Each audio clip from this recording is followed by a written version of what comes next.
he still goes out and tours. Does he really? Yeah. I saw an ad for it a few weeks ago. I love that TV show though. Yeah. I remember watching it. Yeah, Yep. yeah. We lived it. Yeah.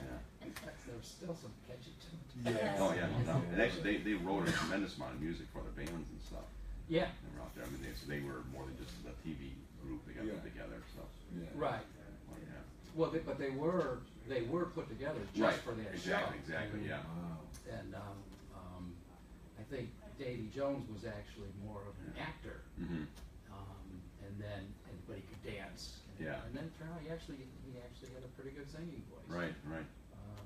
So yeah, no, I remember watching those. It was always that. Who's your favorite monkey? Yeah. All the girls like, ah, there you go. Yeah. And I thought Mickey was kind of cool. He was the one kind of rogue about the whole thing. And then Mike was kind of the iconoclast, just nice and quiet. And then Peter was the lovable dork, right?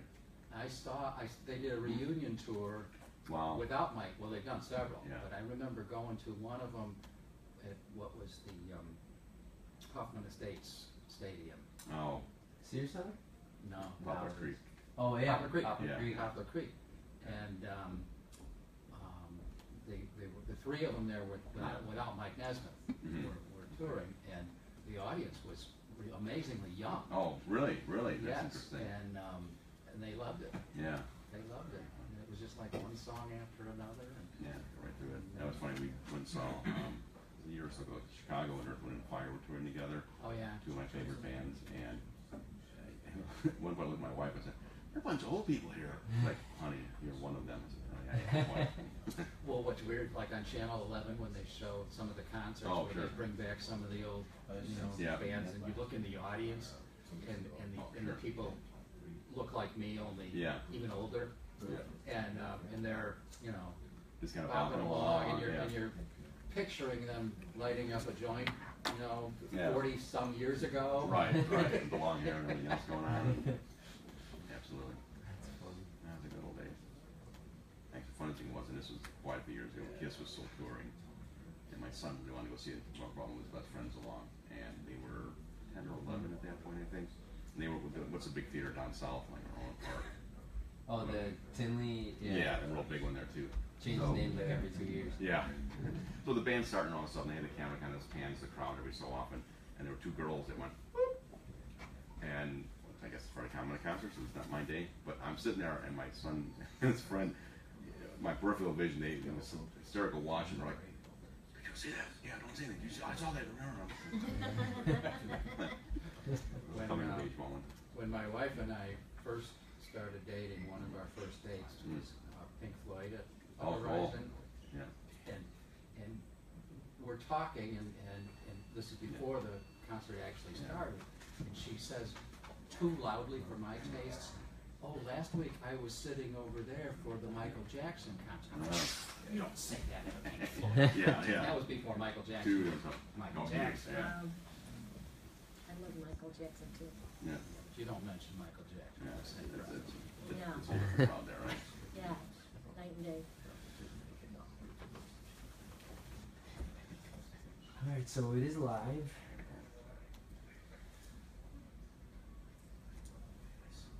There are handouts down there if anyone wants to kind of follow Yeah. along, and the old-fashioned printed word. Have a lot of them. You like one? Sure, thank you. Did everybody sign in, at least for those that want ARDC credit or CLE credit? There's a sign-in sheet there. You've probably seen these. Oh, yeah, yeah. That's our newest one. Oh, right, right. And, we'll put you in our little. Yeah, we actually, I actually publicly got a couple of them published about a year or two ago. One was on jury perceptions, one was on, I don't know, no idea anymore. Anyway, but yeah, and I'm not sure why we fell off, but we wrote 3 or 4 articles for that. Okay, good. Yeah, no, nice to get connected again. Before I go, give me your card. Sure. Oh, I should have grabbed one over there. So we should get you in another editorial. Yeah. It's anytime you want any issue, it's 800 words. You just need to give basically a name. Oh, really? Actually, there's one that was supposed to write it, and she called me like Sunday night, I go, "This due tomorrow, and you got anything up your sleeve?" Thanks. So yeah, so Arlington Heights, yeah, I used to live right by golf and Arlington Heights Road. Oh, okay. Yeah, and that area was owned to go to Royal Meadow High School. My first apartment was over there. It was then called Gatehouse Apartments. Are you in this building? Where Yeah. Mr. Deep used to Just be. moved in Friday. Yeah, good, good. And it was our So final it would've one, been so on we're still the unpacking. east That's side the- of Yeah, Arlington Heights Road. Pain. Corner. I've been through that a few times.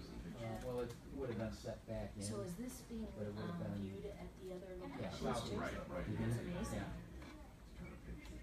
Yeah, great area. So this is probably the new video streaming? It's streaming right now, actually. Yeah. Arlington Heights when I And was so can they hear us too? 5. Correct.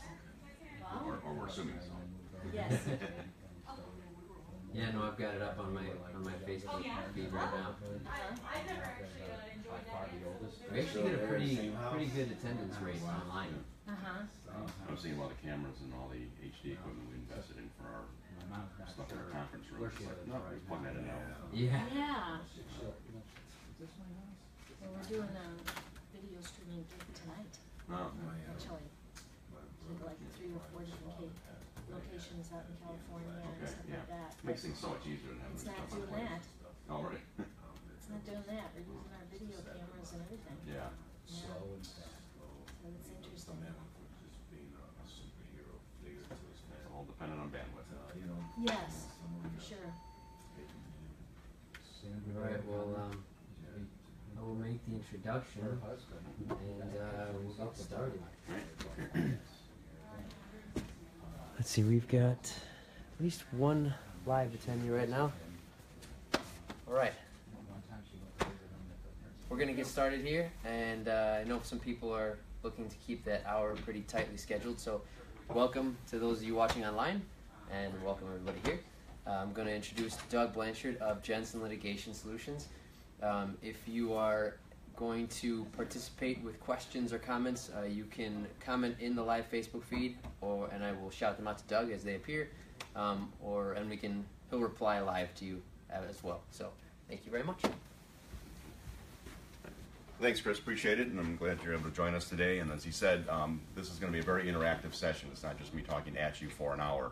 So questions, comments, good jokes, or bad advice are always welcome. So feel free to join the conversation if that's not trademarked already. I just made it that way, right? Okay.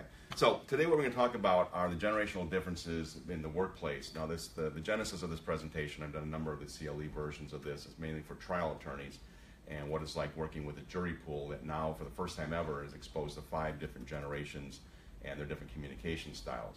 I think where it's beneficial for the folks at Amada, too, is to be able to expand a little bit more on the generational piece and talk about what it's like working with your colleagues and specifically your clients who now are spanning a number of generations. And I think the one thing that we want to get across is, in talking about the generation piece, we'll get the older version anyway, it's not that a communication style is good or bad, it's just different. And I think that's where some of the frustrations come in, is that you're not listening to me, or you're not hearing me, or whatever. And I think one of the things to keep in mind, and it's an axiom I learned long ago, is that it's not what's said, but it's what's heard. So if they're not hearing you, perhaps you're saying it incorrectly, or not in a way that they understand that. Okay.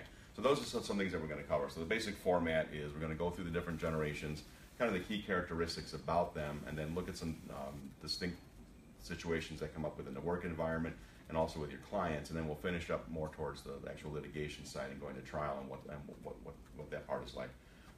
Any litigators here in the room at the moment?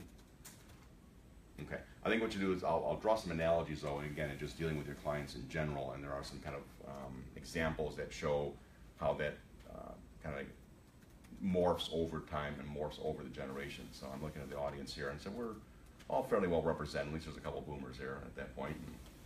And we'll go from there. So again, questions, comments, feel free to jump in, and we'll go from there. So as I said, this is the first time ever in history that there are 5 generations that are actively engaged in the workforce. Part of that is just get the magic touch. Okay, try it again. Okay. So the group that is I want to say fading quickly. That's probably not polite, but that is exiting the workforce and is blissfully into retirement are the traditionalists, and these are the folks that are coming out of the Second World War. In retrospect, they're probably best known as great-grandparents at this point. Okay, and they're very distinct. They went through, you know, a very significant transition of, again, coming out of war, coming out of the depression that happened prior to that, and then kind of giving birth into the baby boom thing. And that's where the baby boom came from. Everybody came back from war and said, hey, life is great, we've saved the world, and now let's go procreate, and had a lot of fun with that. Okay, so very quickly, we're not going to spend a lot of time on this group, but you know, here are some of the primary characteristics of them. They're very dedicated and loyal. Interesting, and this is going to play out as we talk more about this, that age equals seniority, at least in that generation. It may not always be the case now. It's much more competency-based, but that's the part that was it. You work to kind of work your way up the ladder. You've heard phrases like that. They don't like to waste time. They're very fact-based in making their decisions. There's not a lot of feeling. And if you talk, this is something to keep in mind when you're talking to clients, listen for those verbal cues. If someone say, I feel this way, or I think this. Those are two different types of communication styles. So the feeling part, you've got to get much more in touch with, again, the feeling side of things. If it's thinking, it's a more analytical part, a more rational part. Very frugal, which is why they've been able to retire very peacefully and comfortably, and why us baby boomers are latched onto them for the last time to time. And you'll see that makes a big difference too, because that is going away, and kind of dramatically so. And they do trust institutions. The government is a government. It's to be revered and respected. I'll let you draw your own punchlines as we go forward on that. Okay. The baby boomers. You know, this has for the long time been probably the first generation that was categorized and actually labeled as such. You know, they have been the primary drivers of the economy for the last several decades. Now nearing retirement or partially in the retirement. Some of us are still going strong and be hanging out for a while. But this had a lot of defining moments that went through that. There's a strong work ethic which carried over from their parents, but very ambitious and very optimistic about the future. Okay. Some of the things that characteristic, you know, the whole idea of the American dream, and then you get your little house in the suburbs, white picket fence, the dog, the 2 kids, or 2.5 kids, however that worked out, and you know that's what people were striving for, and that's been changing over time. They were the first generation, other than farmers, that really got into the workaholic thing. If you think about that, your law practice, those that started out in law, and especially if you're trying to get into bigger firms, you know, how many hours are you expected to bill? Okay, and like, do I have a chance to sleep or eat? Nope, just bill those hours. But that became the norm. And that was a badge of honor. I'm working 50 hours a week, I'm working 60 hours a week, I don't take vacations, and all of a sudden my kids are graduating from college, and all I'm stuck with is the bill. I have no idea who those kids are. And that's the reality, if you think about that. A lot of things that go into it. They're very direct and open in their communication styles. They don't take a lot of BS. They're straight and to the point. They don't worry about the feelings so much as just getting to that fact of the matter. Interesting as this evolves over time, they came out fairly traditional, but going into the 70s and all the social norms that were changing them became very, very significantly questioning authority. Remember that the phrase, don't trust anybody over 30? We're all well over 30 now. So that has certainly changed and made a big difference in that. But again, very, very ambitious. So this is the group that has taken that economic cycle and really, really created wealth for the country, wealth for the globe, basically. Okay. Take my little tempo right there. So for them, work is an excellent adventure. It was something that they were raised to do. They went to college for. And it was reward unto itself as they have a job, they have a career, something that was long-lasting. They do want to kind of be a star. They want to be, you know, noted as being the best of their department, the best in the company, the best whatever that may be. Those things are very important to them. But their whole goal was to retire. That was the whole point of work. And I'm going to put my 50 or 60 hours in, and then I'm going to retire, get my gold watch, and sail off into the sunset. You know, I think if you poll people today, work is a means to an end in a lot of ways.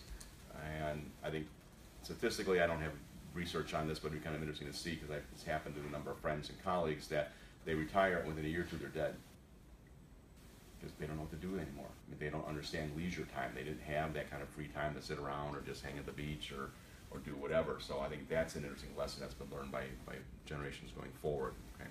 So just a quick question for the group here. In dealing with, think of some of your clients that you deal with, and we skew kind of mid to young, I'd say, in the group right now. In communicating with baby boomers as clients, what kind of challenges do you face? Do you have issues as far as their expectations versus how you communicate with them? And this is where I zero in, make eye contact with someone and get them to listen to a response. Anything to share on that? Remember, they can't see you on camera, so you're okay. Anything on that? No. Okay, we'll let go. I think for me, there is a certain level of respect. Still, I know the traditionals are the ones that, truly want the respect, but I think, Right. You can't just treat them like just anybody else, right? They just still wanna be treated a certain way, and Right. they're also somewhat close, like the traditional is what I'm seeing, is what I've seen in a lot of baby boomers. Sure. But very, very organized, very Right. persistent sometimes. Yeah. So Yeah. Absolutely. Yeah. Because let's get it done. Let's get it done. Something to think about. Go ahead. Sorry. I think baby boomers, I speak for myself and some that I know, are quite a bit more apprehensive about the future now. And especially in terms of the world that we're letting our children Right. into. And I think there's a lot who thought they were going to retire, and retirement has now moved much farther down the chain, Right. and then they have to worry about, their own children, and also many are caught in between. For example, I am. Sure. With aging parents Mhm. who are also having their own health, physical or otherwise Right. issues, and so that adds to the, Yeah. concerns Right. going Right. forward. Absolutely. But and it's true, and if you think about it, as especially in the practice of law, that you've got a 50 or 60-year-old going to see a 30-year-old attorney. Okay, there's just some perceptual issues there. I mean, think about, like, I don't know if you, same thing with your physician. My physician retired recently, and the person coming in now is, half his age, half my age, and it's like, you really know what you're doing? Yeah, so went to medical school, they got, everything else like that. But there is that perceptual difference, so I think it puts a little bit more of an onus on the attorney to deal with clients that are significantly older, and how do you really meet their expectations and understand that they're not really tech savvy per se. And Chris and I were talking about all the technology and what's available here now. That's evolved quite a bit, so there's got to be a comfort level that you're able to kind of use some tools that'll make sense for them. Okay. One thing you can tell about a baby boomer is generally, we like a lot of pictures of our families and Yeah. kids and our trophies and accomplishments all on the wall. So if Yeah. you want, you can tell right away, generally, because we like to Yeah. have a show of all. Yeah, if it's on the wall, it's not in your phone. Yeah. Show me your pictures. Well, come out in the hall and I'll show you. It's like, no, just pull your phone off. No, it doesn't exist that way. It's a much more tangible generation. I think it's a great way to put that. Okay. Any questions about this? Does this make sense so far at this point? Okay. All right, let's take a look at the next generation here, Gen X. Okay. When Gen X first kind of came into the being, that was the cool thing. Everybody's like, Gen X, Gen X, Gen X. I submit to you right now, this is kind of the forgotten generation, because the boomers still command a lot of attention because of the retirement and the issues you were talking about. Things maybe not going as planned. They're staying in the workforce longer. And then the millennials have grabbed all the attention because of consumerism and so forth. And Gen X is kind of sitting there in the corner going, hey, what about us? We were important too. Well, some of the characteristics there, they are a result of the largest or the highest amount of divorces in any time in history. Okay, the latchkey kids, many latchkey kids in here, because parents are all working at that kind of point. But that has, again, a profound impact on some of their cultural parts coming up. The good part is they've become very, very self-sufficient because mom and dad aren't around. You're on your own. Okay, so let's look at some of the things that there. And, we talked about the economic part of that too. Statistically, right now, they are not going to be as affluent as their parents are. Okay, and that's disturbing both to them and more so to the parents. Okay, just the way the economics are going out. Now, that may trend or change a little bit differently, but that's kind of the ongoing perspective at this point, and that's a huge cultural part of it. The free agent nation, as they were first called, because they were not loyal to one company until the retirement of the gold watch. Was it Fast Company? You remember that magazine? Yeah, I don't know if it may still be out there. I know they're trying to reinvent themselves in Fast Company 2.0. When it first came out, though, it was all about the free agent nation. And you were more of a contractor doing work or can move around a little bit more. And it took the stigma out of having multiple jobs when applying for something else. It became more the norm than, why aren't you still at the bank after all these years? Okay. So in dealing with them for your clients, okay, how do you think that this changes a little bit from the baby boomers? Have you experienced issues where you get the Gen X, which some of you probably are part of that? A little bit different at this point. Does that have any impact at this point, what you guys have been working on? Still wait for the interactivity. Okay, we'll see if Rick's back with that. All right, so they are very entrepreneurial, and so those are probably some of the folks that have started businesses. If you're doing some of the M&A work and starting out or getting companies up and launched, this is probably a lot of the Gen X people. The baby boomers really weren't that much in the starting companies. They were working in the bigger institutional companies. So this is the first really entrepreneurial generation that came along. And again, it spurred a lot more work from the legal side. Okay. So their ethic is, and this is really interesting because this is more where the knowledge became important instead of just experience. And the work harder, not smarter, or the work smarter, not harder piece really came into effect. That was the first generation where we started questioning how processes were done. It wasn't, we've always done it this way, this is the way the business operates, and that's what we're going to do. What I found was really interesting, and some of the literature talks about, their focus was to eliminate the task. What do you think that means? Okay. Some of our work really is so repetitive. They're wondering, why are we doing that over and over and over again? They look at it from a task-based versus a results-based. So the questioning becomes different. So it becomes like, why are we doing it that way? Is there a better way to do it? A faster, smarter, cheaper way to go at something like that? So they were the first really analytical group to come into the workplace. This becomes interesting, again, if you're dealing with them as your clients, because they're going to ask you, why are you doing it that way? Is there a better way to do it? A smarter way, a faster way, cheaper way? Right? Because they're always worried about their fees. Okay? So that's something to be concerned about. And this is the first group that started consuming information. And if you think of the language, how that's changed over the years, you know, information was information, but now we consume information. It's an interesting word, right? You don't think that necessarily ties back into data or knowledge, but we become consumers of that. Okay. Any questions about the Gen Xers and how that works? Feedback so far? Okay. All right, the millennials. Always in the news. It's all about them. Always about them. When it's not about them, it's about them. So, very socially conscious, very tech savvy, and they're the ones that the thumbs first started becoming a different appendage and how that works.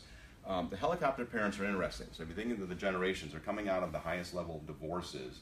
So those divorced parents now are having children and so forth, and so they become hovering over them at all times. Who grew up with the thing from dad that come home and the streetlights go on? Oh, yeah. Right? That was it. Now it's organized activities. Okay, and nothing happens, and I get a phrase coming up shortly. This is really, I guess, kind of the genesis, too, of diverse lifestyles, not only become aware of, but actually promoting and being tolerant of. So things were coming out of the closet on many different levels. Again, that was a big cultural shift. So let's look at what it's like dealing there. They're very tech dependent. Okay? They live and breathe all for technology. And you walk down the street in the loop sometime, it's like zombies just kind of walking along, right? You guys play little games like I do and just kind of nudge somebody a little bit as you go by them every so often and throw them off, and I've seen a phone or two breaks up. Be careful about that. Okay. But it's fun to watch that kind of stuff too. I mean, you know, and I pulled number of people back from the curb as buses go flying by who are really tied up under stuff. So I'm doing a civic duty along with that too. Very, very enthusiastic about consuming things, not about consuming knowledge, but it's a very shopping-oriented generation. There's always something new coming out.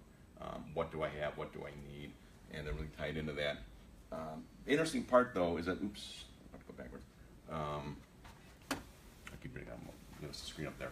But they have high expectations of their managers and their leaders to help make them better. This is where mentoring really became a significant part of the workplace. It wasn't just, you know, here's your job description, you go through a 2-week training class and off you go. They want constant feedback, and that's something that's really critical.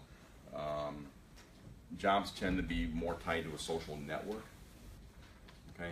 Because job is a place to go and a place to hang out. This is the advent of Starbucks, okay? Then we know the real motivation for Starbucks and why it's been so successful. What business do you think Starbucks is really in? Social. Pardon me? Social. Exactly. It just happens that they serve coffee. But the vision of the founders of Starbucks was to find or to create a place between work and home.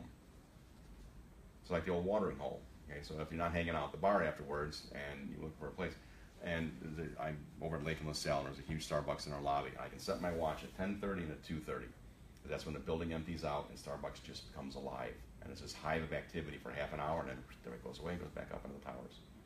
Okay, you experience that too? Because you think, where do you end up meeting now? You meet somebody at Starbucks. And this actually happened today. I had a meeting this morning. It was 9:30, a little bit early, but the place was mobbed. Walked across the street to the corner bakery, nice place, still serve coffee, nobody in it. I mean, I felt kind of bad for them. Like, I'm kind of obligated to buy something and not just, sit in the chairs at that point. So, again, the social part of that is really very critical. What else about millennials kind of stands out? How has that impacted how you're dealing with your clients or your colleagues? They want it right away, and maybe they'll work and earn it later. Exactly, yeah, there's a high sense of entitlement. And again, that becomes a residual of the helicopter parents. And I like to use the phrase that, that when I grew up, we were called free-range kids. We weren't, organized, we weren't in a play date, we just could go run up and down the street as long as you're in by the street lights are on, that's fine. And my daughter, who was a very competitive swimmer, when she first started out, was all excited about coming home with a 6th place ribbon. Okay, baby boomers like, dude, you either won or you didn't. I mean, we're not getting participation. Oh, it's all feel good. I just got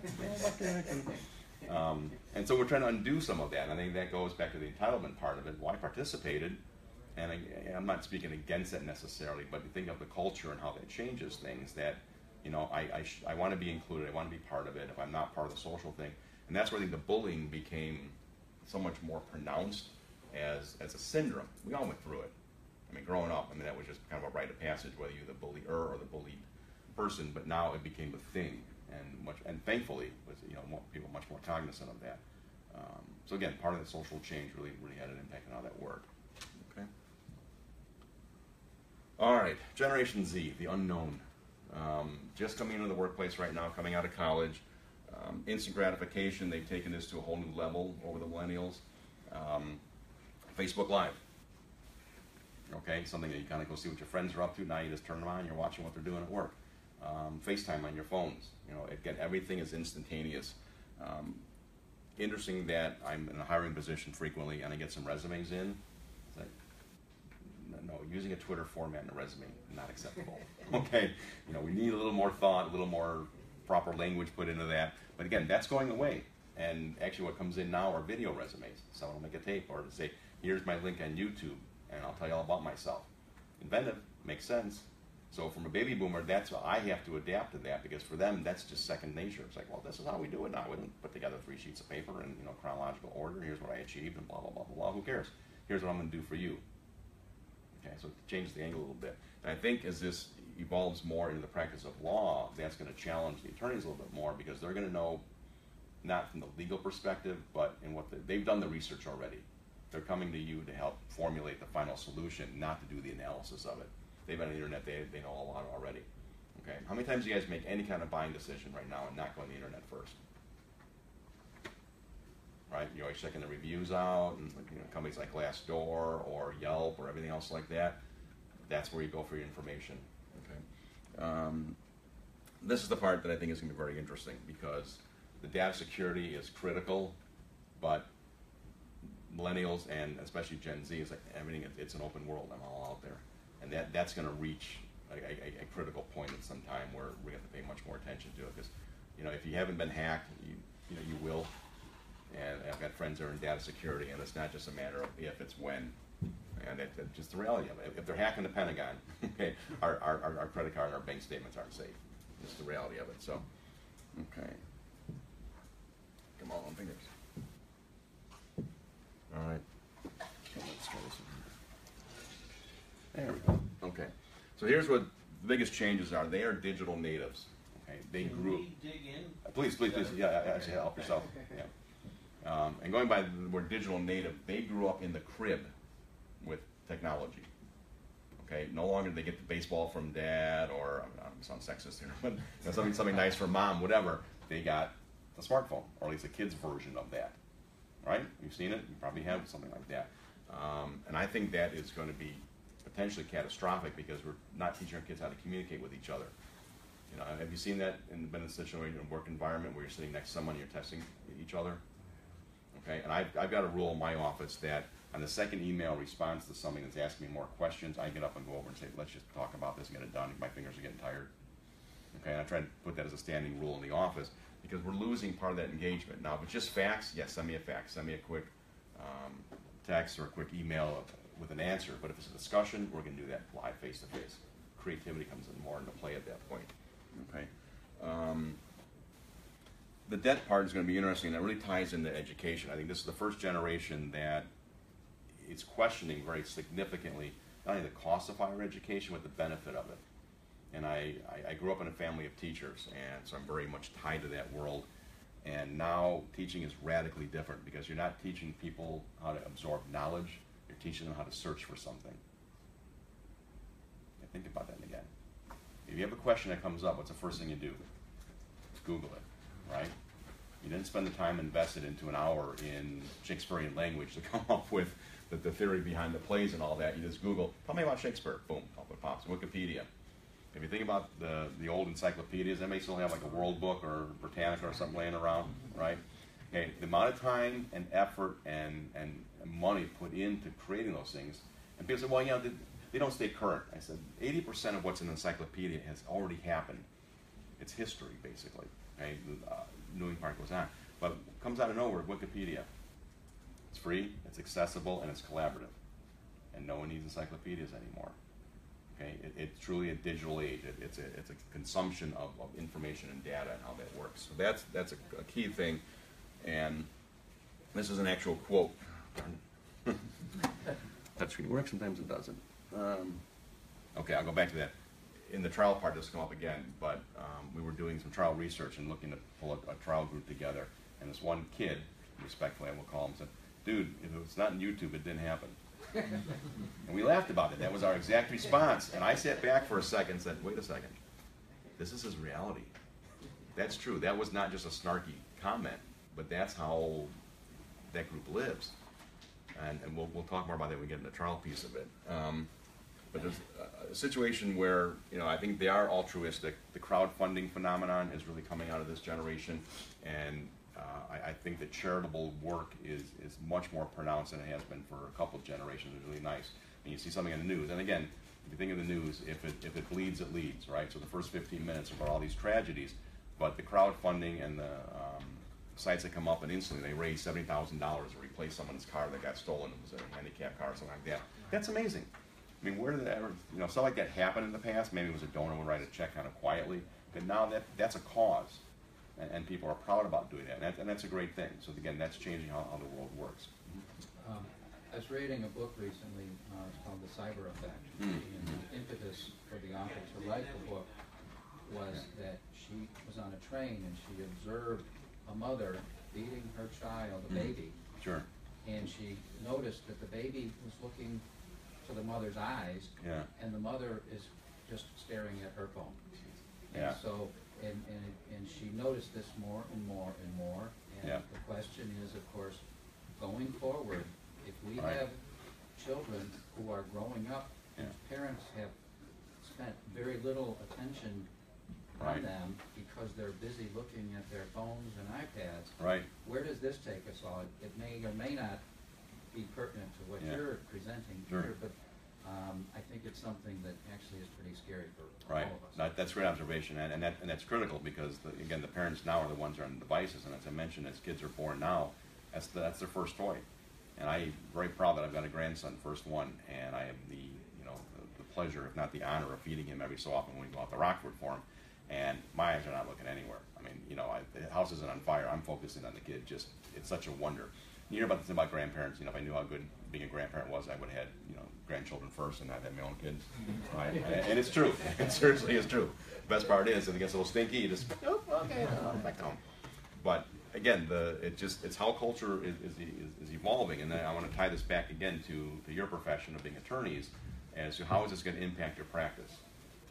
And it goes back, again, one thing to keep in mind, I think you really got to come to grips with is your clients coming to you are very well prepared. They've done the research, they understand what they want. It's just getting down to getting the attorney to actually finish it up for them. So expect them to be smart when they come in there, because they do get to the knowledge part. And of course, I messed something up here again too. I've been touching things too frequently. You want to go forward? No, I just want to, pull that up. Perfect. So the one cool thing is they're very inventive, very energetic, and this idea of, if something doesn't exist, we're going to create an app for it. And it's true, right? I mean, think about that. How many things have just turned into it? I mean, you look at something as simple as Uber, which has changed the transportation business now, and now they're getting to Uber food deliveries. Okay, so but there's been companies doing this before, But the brand that Uber has now developed, and there's Lyft and there's Curb and some other things out there, it's much like Starbucks with the coffee, this becomes the brand. And then actually a lot of the younger generations are brand evangelists. Okay, they are tied into something, it becomes meaningful, it becomes part of their life, and they will promote it like crazy, not getting any direct benefit out of it other than kind of being, this is where we are socializing, where we're hanging out together. Okay. Anything else that concerns you about Gen Z going forward? And I mean, it's still kind of an open book at this point, but I think in summary, the educational issue is going to be huge because people can't afford college. And one more story, my grandson, I'll have to bring him in here twice at least, but we were setting up a 529 plan for him for sending for college education, and looked at the amortization tables of what, based on current cost, college will cost then. Okay, Grandpa was on the ground. Clear, get the panels up. It's not a sustainable model at this point. It will change, and it's going to change much more rapidly than we think it will. The whole idea of a traditional education. So, again, think about your practice and the type of clients that you want to engage with, that you do engage with. The landscape on that's going to change very quickly. For what? Hard to say. Okay. All right, so here's where we transition into more of the trial piece of it, which is the genesis of this presentation. Questions, comments, thoughts? Chris, anybody at our viewing public that anything popped up? No questions yet in the comments section. Okay, all right, good. Well, feel free to jump in. So I don't want to divert this totally about trial technology. I want to take what we've just talked about and tie that more into how that's changing what happens in trial. I think the analogies will be very apropos for what your practice is and how things are evolving, again, based on how the generations look at things, okay? So, in looking at our technology, high tech, right? Worked for years, trial boards. That was the standard for going to trial with, and some of you are like blank face going, what are those? Well, this is how trials were done. They would blow up a 3x4 foot poster with some information on there, either part of the complaint or this is how email strings were first done. Okay, that's changed a little bit too, right? Okay, but that's the standard, and it works fine. Nothing necessarily wrong with that, okay? Next up, we've got some electronics in there.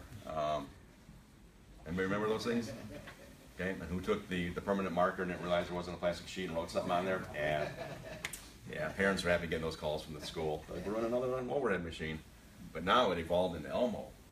How cool was that? And I grew up with Elmo thinking this little fluffy dog or toy or whatever the thing is. But the Elmo machines are really pretty interesting. Okay, and that was a big step forward in technology. You didn't have to prepare the slides that you needed for the overhead.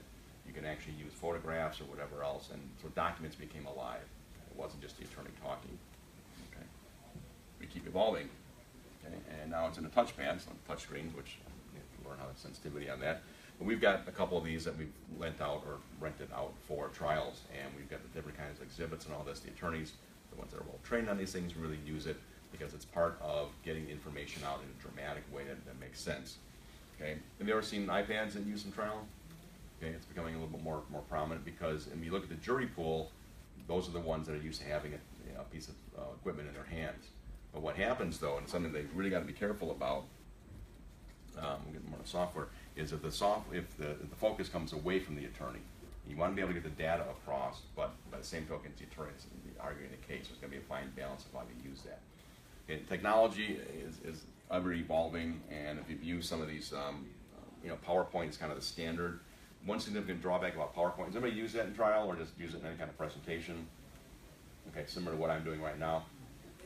Do trials ever go exactly according to how you kind of mapped it out? Never. And what happens to a PowerPoint? PowerPoint says, my next slide is, this is what I'm going to talk about my next slide, and you're going to listen to me because this is what my next slide is. The wrong time. Exactly. The good thing about like Sanction and Trial Director and others, you can do things on the fly. And that's where you have a second seat that is working with you. And the key now is understanding what your presentation is going to be like and kind of putting in the what ifs that come up along the way. So if the line of questioning leads you in a different direction and said, oh, he just said something that we know we got a video depth, we can impeach this, you got to be able to pull that thing up in a second, in a heartbeat. Okay? It becomes much more powerful and you're not stuck into a certain pattern to get through there. And I've been, a fair amount of trials. It's interesting. You see some lawyers who just get caught in their briefs and keep going through that, saying, "I know it's in this piece of paper here somewhere." And judge is patient; they see it, but the jury's like, "What are the kids doing at home? What's going on? Whatever." You're trying to pull their attention back. You lost them. Tough thing. So, have you worked with any of the software at all? Any trial presentations? And again, there's not many litigators here, but okay, understand it's out there, okay, and it's a vital part of it. If you think back to the generational groups, the folks that you're representing or that you may be involved with are used to working with technology, and if they see that you are putting a board up and not using software in some way, shape, or form, that raises the question of, is I'm really getting the best representation out of this? So it's incumbent, and the federal judges in particular are becoming much more sophisticated with e-discovery. They get it. You know, in the early days of that, it was kind of like black box voodoo, and no one really understood what was going on, so it was kind of cool, because the smart people really kind of ruled the world then. And you get $2,000 and process a gigabyte of data, and now if it's 200, it's, you know, noisemakers and party hats. So that's changed a lot, but the judiciary has really kind of caught up with the use of technology, and it's much more accessible and admissible. Early on, there was a lot of fear as to what it would show and how that would work. Okay, so sweet spot there. Okay, talking about trial director a little bit. We're not promoting this as a product per se, but you can do virtually anything, and you think of all the evidence that can possibly be generated or gathered. You're doing like voice recognition. You know, you can play back things like this. If there's certain areas and you want to put a document up, and you've highlighted an area, but something else comes up in line of questioning, you can just skip down the paragraph and blow that section up too. You can highlight it, you can run circles around it. I mean, it's like John Madden used to be with the crazy telestrator on the football games. Okay, so it's a viable tool. You have to invest the time to understand it, to learn it, because the expectation on the part of the jury is entertain me. Okay. All right. So as I mentioned to you, you got to find that right balance. I would say the more seasoned attorneys who grew up in the argument days, it's all about them. It focuses on me. I am the star here. I'm going to tell you everything that you need to know. Doesn't work anymore. Okay, you've got to have the whole technology piece behind you to make sure that that's understood. All right. So, popular television shows. Is this helpful or hurtful for trial practice? Terrible. Why? It doesn't go like that. I mean, it's a false depiction of what happens in the courtroom. Come on, all trials wrap up in an hour with commercials. Well, it works, right? Right? Exactly. No, it's you know, it's glamorized. Has anybody watched Bull? Have you seen that show? No. It just kills me. You know, it's like a guy, some kind of savant. He's a jury expert, and he looks across the room and picks somebody out and goes, "That's going to be the key to the whole trial." It's like, it doesn't work that way. But you know, it's basically selling laundry soap or whatever it is that they're trying to advertise on there. Interesting situations though in how you present this, and again, thinking back to the generations, I want to tie that back into a typical jury pool. A baby boomer is going to sit very respectfully in the jury pool. They're going to take notes. They're going to follow a very linear process and kind of say, A leads to B, B leads to C, therefore we come to a conclusion. It's pretty cut and dry. Okay, has that been your experience? Yes. Okay, so you get into Gen Xers, and they're going to start a little bit more cynical. Like, I'm not so sure they're telling the truth. Or why didn't she ask that question? Or why did you ask that question? How's that working? So they're still, again, be kind of respectful. They're going to jump ahead a lot faster, though. They connect the dots at a little bit faster method than the baby boomers would. Okay, so don't lag behind them, because if they get ahead of you too far, what happens then? They got to tune you out. That becomes a problem there. So let's think about the millennials. Okay, that's their world. Okay, entertain me. I want to see a video. And again, that's where in that jury selection thing, the guy just came out and said, "Dude, if it's not in YouTube, it didn't happen." And we just haven't realized we need to come up with something that will show that. And that's especially challenging in an IP case. Intellectual property, right? That's how stimulating is that. Woohoo! Okay. So, but what's happened is some of the studies are very, very interesting. Sitting in a jury pool, 15, 20 minutes into it, okay, if they're not fully engaged, that the millennials typically, and certain Gen Z, something interesting happens. Okay, it's an automatic response. They can't control it. Their thumbs start twitching. Okay, so the thumbs are twitching. What's going on in their brain? Okay, something just posted on Instagram and I can't see it. My friends updated, and the younger kids aren't even on Facebook anymore. That's for old people now, right? So you know, there's a Twitter thing that's going out. Something else happened. I'm not connected to it. What happens then? Blood pressure goes up. There's anxiety. I'm disconnected from the world. Okay, my friends are out there doing stuff I'm not part of. I'm not aware of it. I'm being left behind, and that terrorizes them because they are social creatures. Okay, Mr. Attorney, what are you doing to keep their attention? again, just the basic reality. Think about that in your practice if you're sitting there going through a divorce, a merger, acquisition, something of that, of a transactional practice. Okay, you got to keep them engaged. If you're going into long explanations about why this contract's going to work this way or whatever, then, entertain me. Get to the end result of that quickly. I don't need to know every single step along the way. I just need to know how does the story end. Okay, does that make sense? So, good to be careful. Okay.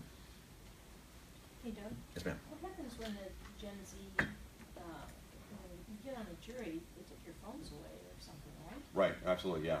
So, these guys must feel really disappointed. That's what I said. No, it's the actual physiological response. Their thumbs start twitching. They're sitting there, much like we're sitting here today, and they look down like, why are my thumbs moving? It's so something to be aware of on that. So, all right. So, what's the new norm? And that just gets back into how do we go about presenting trials? Can you see this? So it's saying I hate to depose millennials, and the response is no, you can't text a sworn statement. Okay, and we're laughing at this. It's probably true. I'm guaranteed this has probably happened at some point. And again, just the funniness, the guy's sitting there, here's the attorney's phone, right? But how typical is that? Okay, but that's how the world works at this point. So, again, we'll get this figured out here. Okay, so reiterating what's too much, what's not enough. There's just an overload of data at this point. There's so much stuff coming in, and I think that's where the younger generations have an advantage over the old folks here, because we don't process as quickly anymore. We're not used to it. It's kind of unsettling, and I'm pretty tech savvy other than touchscreens. But at some point, it's like, oh, enough's enough. Let's get back to the human connection part of that. But the more complex trials are coming up, especially with I mentioned like emails, get some SEC matters, things of that nature. There are terabytes of emails that need to thread through and figure that out. What relationships are there? What got deleted? What didn't get deleted? Where's the metadata? How we pull that out? Is that important? No. It's tough. But the fact is, the younger your clients are coming in, that's the expectation. All that's churning around inside their brain, right? Because they Googled something about the case, they Googled something about you, they went on Wikipedia and looked at something. They're coming in armed with a lot of information. It may not be knowledge. It may be data points. Okay, but you've got to be prepared to be able to deal with that. Okay? All right. Let's see where it goes. So, frightening statistics. Okay. 10% of what they hear. Okay, and what do attorneys like to do? Okay. Okay. If they're reading something, preparing it for the retention there, this just goes to the point that they want to be, and I keep saying the word entertain, and I don't want to lessen the idea of what it's like being at trial or dealing with your clients, but they want stimulus. They need something going on. Remember, digital stuff is just happening around them at all. There's like this little hub. It's like the old Peanuts cartoon was a Pigpen, and the cloud of dust always flowing around with them. I think that's changed now. That's just a cloud of data that is walking around in. Okay, so again, and you're preparing a presentation. If you're doing it for trial, if you're doing it for your clients in a meeting of some nature, how are you going to get that stuff across to them? How are you going to communicate, and what's going to be the most effective way to do that? Okay. So I'm going to take you through an example, and this is a PI case, because this is where things are most graphic in the courtroom, and kind of show you how this has evolved. This is a typical boomer kind of presentation. It's a timeline. It would be on a board at the front, and it would explain in chronological order, A happened, then B happened, and then C happened, and the result is D. Okay? It's worked for decades. That's just how things get practiced. All right, we're going to take a step forward, and now we're going to animate the timeline. Hopefully. Okay. Oh, please help me. Is that the one you wanted? No, try to go back one.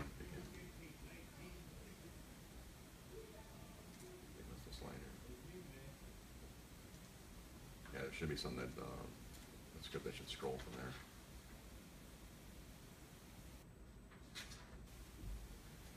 Oh, there we go. Did it play? Okay. Yeah, that's interesting. Usually, just it should autoplay.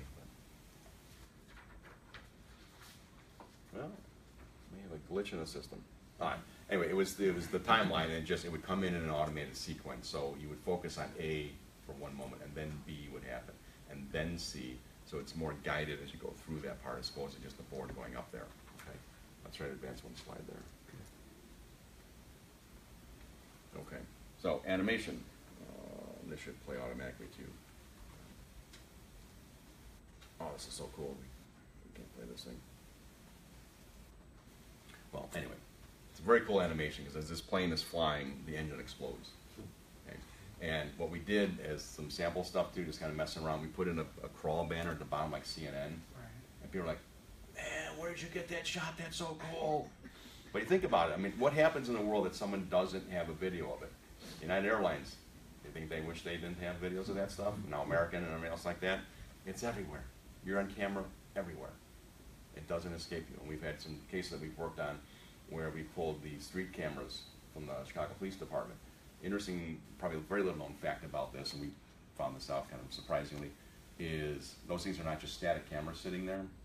So I don't talk about the case a lot, but there was an incident out front of the store, and a man was attacked and knocked down. And as soon as the 911 call came in, we were timing everything along with the audio and the police response. The camera angle went right down into it. Like, oh, there's someone sitting in a computer room. It's like the 911 dispatch center, and what they will do when the call comes in, they will locate the closest camera, they will take manual control of it, and can zoom in on the situation. We are not alone. Okay. So, anyway, the point being, in showing the animation of this, it's vital because now this brings us to life. People are going to look at that, especially a jury. We had a static board saying that the airplane engine exploded at 22,000 feet, 5 minutes into the flight. Now they're seeing it. Okay, much more impactful. I bet this isn't going to play either. Make it work, please. I think in order to make these work, we might have to play it directly from your computer, just because these aren't live on the internet. And the file type might have not synced up. See, technology. There we go. Okay. So anyway, this is an actual 3D printing job. Have you seen or heard of 3D printers? Yes. Okay. About 10 years ago, they had the most esoteric things in the world. $250,000, and now on LaSalle Street, right across the river, there's a place you can go in there and recreate anything for a couple bucks. Have you had experience using those at all, or just playing around? Yes, I have researched the insurance coverage ramifications for 3D printing. Let's say you print out a particular part, implement it into something, and that fails. Who's responsible for it? Who owns the part at that point? Interesting. Interesting. And that's how we use this for that airplane case, because you can't roll a jet engine into a courtroom. I'd like to be able to do it, but it's just not going to fit. Okay, so recreated the spec, and we're able to show that in a diagram of what the fault was in the manufacturing process. Fully admissible, it got brought out, and it's a great way to use technology to be able to do that. Okay. I bet this video is not going to play either. Okay. It may work with day in the life videos. Oh, this is going to play for court presentation, but that rarely ever happens. It's typically done as a settlement brochure, they call that. So the sides will get together prior to going to court, and it's kind of like, you show me what you got, I'll show you what I got. You pop the video in, and they like, checkbook out, done. Okay. And the really good ones, and this is, we're trying to track this a little bit better statistically, but the original settlement might be negotiated like $1.5 million. We've had a couple situations where the price goes up because they saw the video and said, we can't go to trial with this. So get the checkbook out. So again, it's the point that video, everybody gets, everybody understands how that works, and that just becomes a key part of things. Okay. Questions about that? Okay. And I'll share another one too, because it just was in the news recently. It's a former client, so hopefully we won't get in trouble for talking about it, but again, it's public knowledge that's out there. There's a certain well-known bankruptcy attorney. That gets a lot of airplay on television. Okay. Well, the news that was just recently done was about a lawsuit that his wife brought the dog, right? We built a scale model elevator for assembly in the courtroom to demonstrate what it was like and how the angles and who went where, whatever. Most incredible thing we ever worked on. My biggest concern when we were first contacted was, I need to get the judge and the clerk to sign off and we can actually do this. Brought it in the court, set the whole thing up, working doors, the whole deal. There are some people that have missed part of the educational process. As one guy goes, how does that get down to the ground floor? Just shook it off and just said, well, it's kind of make-believe, so I'm going to go from there. But think about the graphic impact of that. Okay, now, the only interesting outcome is that it didn't work. Right. Okay, and I'm leaving my editorial side out of this thing. I can't take a side in that. But that's the length that people are going to now to prove their case. Because you can talk about it for a long time, but you think of the jury pool. Are they going to respond more to someone going, this is what happened, versus, let's see how would it feel if I was in that elevator? Would that have been the same impact? How did it impact me? Okay, so nothing's out of the realm of possibility, and if you got the money, we'll do it. So. Why could they have taken the jury to the actual elevator in the building as compared to that? Yes, they could have. It would not have been helpful for us from a revenue standpoint. But, forgot I'm live on this thing too, so I'm in trouble. No, actually, what was interesting about it, it was, again, they wanted to show the thing up there. This is what actually happened to the judge, though, because the attorney said, well, when they come back from the lunch break, we'd like to have them walk into the elevator and kind of get a perspective of it. And the judge goes, no, the elevator's here, you can see it, you understand how elevators work, we get the concept, but we're not going to take that to the nth degree. And just from a security standpoint, and people wandering around that are in an active jury pool would work. But we also had another case where we actually recreated a jail cell. It was a wrongful imprisonment situation. I want to show or imagine what it was like living in a 4 by 8 foot cell for 5.5 years wrongfully, with just PVC piping and all that. Now, can we have animated it? Sure, that would have been a lot easier to do it, but to show it graphically in the courtroom, it's more impactful. So defense attorneys aren't really enamored with us, but for the plaintiff side, if someone truly is wrong, and how often do you hear about someone getting released after 40 years in prison because they ran a DNA sample that disproves everything? So, I mean, there is right to this. It's not just a money grab. We'll find some sort of way to demonstrate that. It's not your parents' courtroom anymore. Okay. Questions, comments? Okay. What do we have up there? I'm going to skip past this. If you're not dealing with ESI, like electronic short information, it's all the databases and stuff that gets piled into. It's a lot. So in crafting your case, and this is kind of leading up to the conclusion, you're stuck with a pile of data in some way, shape, or form, and you're looking for the proverbial smoking gun or that one salient point that will prove it. And I think too often attorneys get caught in the data and kind of miss the actual point. The memory will never go away, but it's lessening as time goes by with the Boston Marathon bombing. Okay, familiar with that? I'm sure you heard that. Actually, the movie came out that Matt Damon produced a week or two ago. Very interesting. It doesn't look like it, but I'm a marathoner, and I had friends out there running that day, and as the news unfolded, and I caught the timestamp on it, I said, I know how fast these guys run. They're in the middle of this thing. Okay, and who didn't get actually gripped to the television watching that chase unfold and the city be transformed? And it wouldn't have happened 10 years ago. What? But they've got data everywhere. There's cameras everywhere. You can't hide anymore. So as this was brought, the way the prosecutors were trying to lay this thing out was it was the older brother that influenced the younger brother, caused him to take this action. He would not have done it on his own. And said, well, yeah, that's probably in the data somewhere, but at court, that's all they needed. It was a holding cell. It's the first thing you did. Okay, so you're not so innocent after all, are you? So it just depends on how you use the information that's out there for you. Okay, here comes a really exciting part, and that is how do you build a business case for this type of thing? Because we are business people when it comes around. In looking at both trial presentation or even dealing with your clients and some other matters is, what is your working budget? How much are you going to invest versus what's the return on investment for a case? Again, with plaintiff firms, they're funding a lot of money with the expectation it's going to settle for X, and then they take a significant part of it, but it beats not getting anything out of it at all. Okay. I'll go through this a little bit faster here.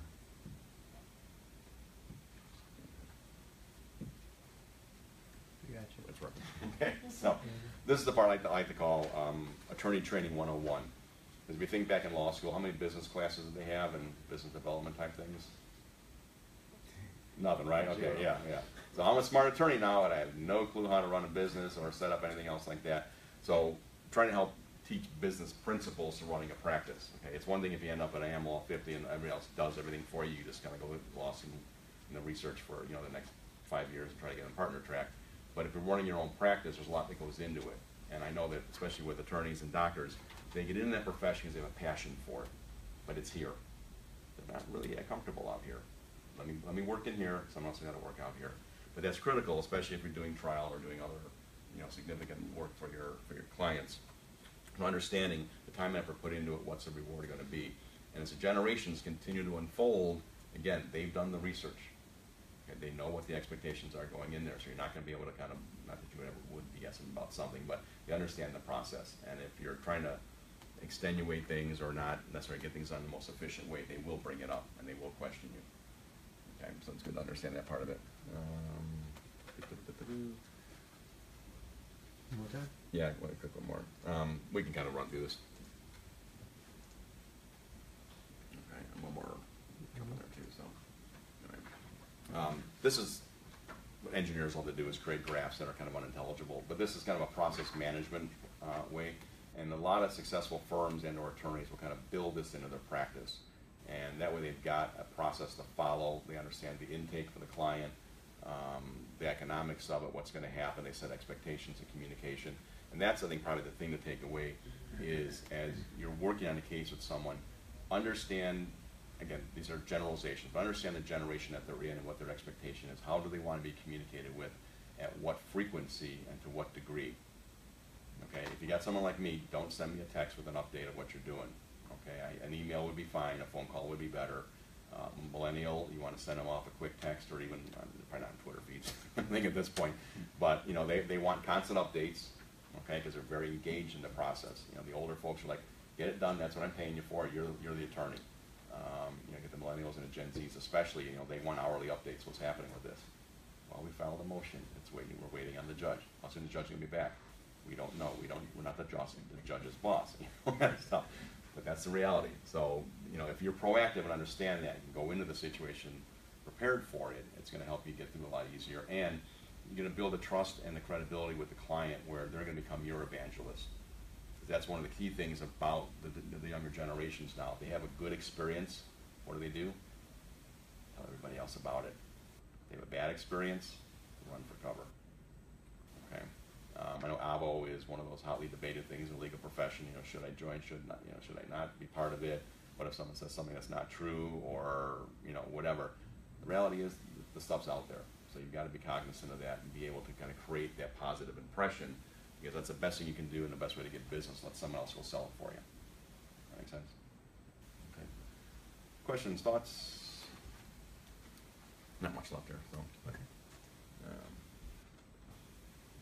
I see 12:59 on my clock there. Came in a minute under budget. There we go. So, was this helpful? Okay. This is not like school, but since I was a school teacher, I like kind of playing that way. What's one or two major points you're taking away that you didn't have coming in here? I think. Did you notice that? Baby boomer, right? Raises his hand. That's so cool, because that doesn't happen. Sorry.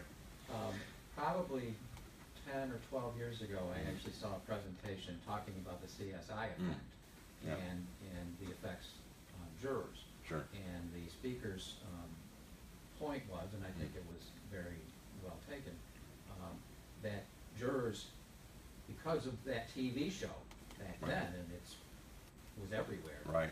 they almost expect the tech to be in the courtroom. Yeah. And so the takeaway from that, and now it's so much more sophisticated than Right. it was then, but the takeaway from that is for people presenting their cases to the jury, and I think this is your point, you better be prepared to play in that field, because Right. if you're not, there are going to be jurors who are going to make their decisions based upon who's got the better tech. Yeah. Yep. So you need to even up that playing field, Right. because in the end, what you're really selling is you Right. as the attorney, so that they will listen to you, and your all of the stuff that you brought into the courtroom Sure. builds your credibility. But if you're not playing in that field, your Right. credibility is already suffering from some very negative check marks in their minds. Right. And the sad news is that it is going to be even more expensive to put on cases Right. than it ever was Which is before. why they keep selling it faster. And that's a great point, a very valid point, and that's a hurdle we had to overcome early on, where many of the plaintiff's attorneys were saying, I don't want to look too slick. Fair statement. However, the expectation, not so much on the part of the opposing counsel, but the expectation of the folks making the decision, is if you're walking in with the boards trying to explain a complex theory or a complex action, or something that should be better off shown on a video, that's the expectation. So exactly, the credibility goes down in that case, saying, why aren't you using the cool stuff? I have a question for you. Please. Do you find that in a given case there's some cost sharing arrangements between the attorneys as Yeah. well for the tech side? Um, Because all the tech can Right. be argued two ways generally. correct. My experience, and it's certainly not exhaustive, is more of, each side has their own expert. And it's interesting how diametrically opposed they can be when they're supposed to be experts. And cost sharing typically is on the discovery side. If they're going through emails and, records, things of that nature, that is often done. But come the presentation time, though, they all kind of have their own camps that they're kind of hanging out in. And I think that's what frustrates jurors and judges especially is, you're both known as experts, you've got, exact same kind of credibility and experience, but you're telling me two different things, two radically different things. Truth is somewhere in the middle. Okay, so that becomes kind of an issue. Has there been any polling of jurors, with a scientific, bent to it, as to how they view the tech stuff that's brought into the courtrooms? Is there any data? I'm sure there is. I don't have anything I can call to mind immediately, but I think you positioned it well earlier. It's what's the perceived credibility of the person presenting it. They'll look at the data and basically give it a shot, but how believable is it at that point? Okay. But yeah, it's critical. And is the expert or whomever is testifying at that point cognizant of their audience? There's some fine lines there about what you can do to coach a witness, prior to trial, but you've got to be prepared of what you're walking into. Okay. Very good questions. Who else? Any other takeaways that are helpful? I think for me, it's more about keeping an open mind to your, Sure. to managing the difference in a generation. Right. Yeah, I think a lot of times, I get caught up in thinking, those millennials, they're gonna come to the way I do, Yeah. my business. But Right. nowadays, I find myself sending out a few more extra emails or even Sure. text messages to clients at times. And, Sure. if that's the way that they choose to communicate, just keeping more of an open mind. Mm-hmm.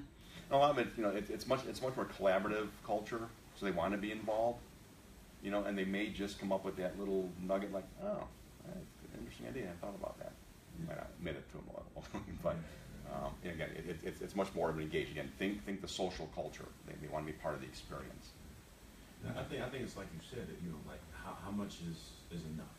Right. It's like, you just don't want it to get too far where you're losing that personal touch. Exactly. And that's interesting too, because like with the day in the life videos, we had one attorney that wanted to play like a half-hour, 45-minute segment. I mean, but the research is in there with jury pools that there reaches an empathy tipping point where they're all in it. I get it. I feel for you, and then it's like, enough is enough. You just beat me to death with this kind of thing, and it actually turns juries. So it's again, our role is step outside of that and say, let's look at this from a different set of eyes. Yes, it's a dramatic story. It's important to tell the story, but enough is enough. What else? My takeaway is just how to communicate differently to the different segments. Mm-hmm. Yeah, and it's key, and it's basically being cognizant of it. And I think, as we talked about quite a bit, it's not forcing them to your style, but it's not acquiescing to their style. It's finding that middle ground where it works for both.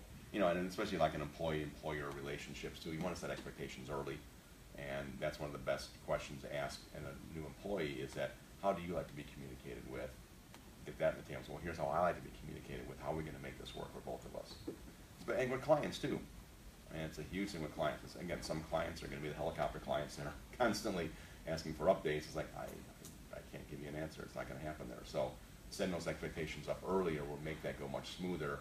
And I think you come across looking like, all right, he's done this before, he gets it, and it adds that trust and credibility layer to it. Okay. Oh. My takeaway is, I'm not from an attorney, but I'm in content building, so whatever you presented is absolutely right.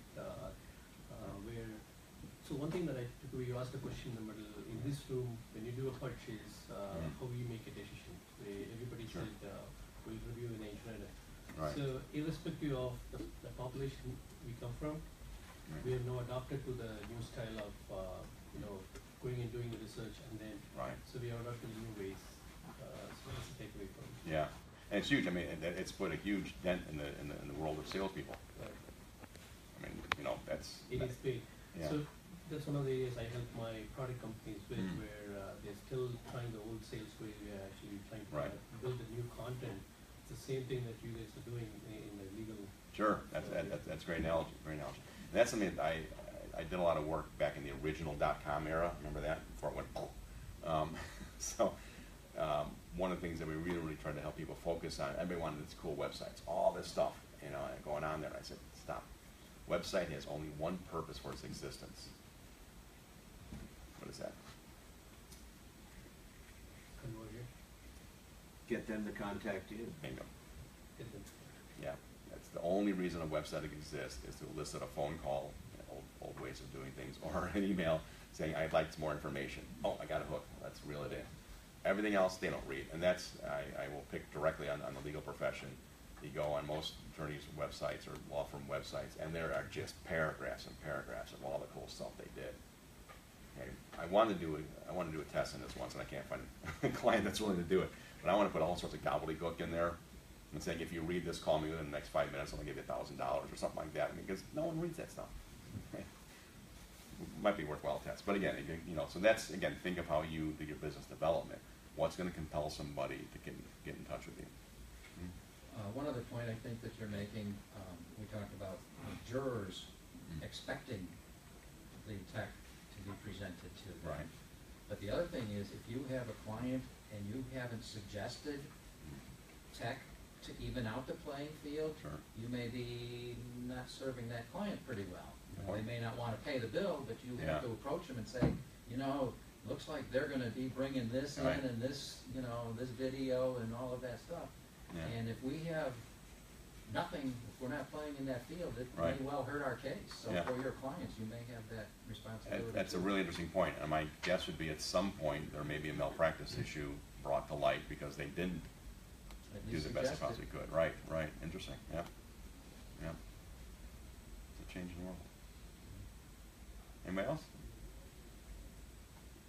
So one additional question, as Yeah. more and more tech is brought into the trials, tech is very open in terms of information gathering. At the same time, it's more vulnerable also for hacking as well as fabricating things. Right. So are there any measures or is in the system to say if the video is presented, is this really coming from the authenticated source, or Right. is this a real person? The picture that you showed about the Boston bombing, that could be easily photoshopped. Sure, exactly. And that most things are sourced, so that came from the Boston PD department. Right. But yeah, getting very technical, the metadata behind it is often looked at, and there are forensic ways to determine the authenticity of things. And that's incumbent upon the judge, because you've got to be able to submit that early on. That's always been the challenge with the e-discovery piece of it, is how do you dig through all this stuff, and not only what did you find, but what did you miss? And specifically on those kind of cases, that's really critical. There's so much data out there. One other thing about in the courtroom, I think lawyers need to keep in mind that if the case has to go on appeal, Right. the odds are that it's going to be a 23-year-old law clerk who's Yeah. for the appellate judges, Yeah. who's going to be looking at all of this evidence Right. that's on video or in the computers. Sure. And so you kind of have to also gear your strategy to Right. reaching them as well. Sure. Yeah. Great point. Yeah. Very good. All right, this is worthwhile? Very, thank Well, I you. greatly appreciate it. I've got cards on there. If there's any follow-up questions or anything else I can help with, be glad to. Chris, on behalf of Amana, I really appreciate the opportunity to meet with the group here and folks that are online. Hopefully this was helpful for you. And again, for CLE credit, make sure that you get the attendance thing filled out with the ARDC number and all that. And lunch is still back there. So. Thank you very much.